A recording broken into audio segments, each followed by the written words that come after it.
सोलापूर जिल्ह्यात अल्पवयीन मातांची धक्कादायक आकडेवारी समोर येते। 34 अल्पवयीन मातांचं प्रकरण सध्या चर्चेत आहे। एका सामाजिक संस्थेने ही माहिती समोर आणल्यानंतर प्रकरणाची वेगाने चौकशी सुरू झाली। त्यातच आता जिल्ह्यात आणखी 4 अल्पवयीन गर्भवती आढळल्याने पुन्हा खळबळ उडाली। महापालिकेच्या रुग्णालयातल्या डॉक्टरांनी सोलापूर पोलिसांना याची माहिती दिली। 34 अल्पवयीन मातांच्या प्रकरणाची सध्या चौकशी सुरू आहे।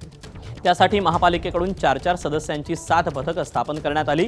या पथकांकडून सर्व प्रसूतिगृहातील वर्षभरात झालेल्या बाळंतपणाची फेर तपासणी सुरू आहे। त्यामुळे डॉक्टरांनी सावध पवित्रा घेत आणखी 4 अल्पवयीन गर्भवतींची माहिती दिली।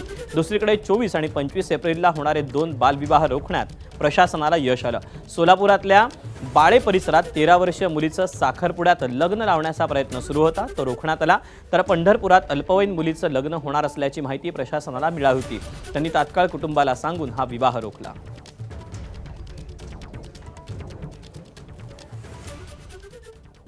नाही, प्रशासनाने त्याची तातडीने चौकशी केली पाहिजे। तसं असेल तर कारवाई केली पाहिजे। अशा कुणाला बेर करता कामा नये।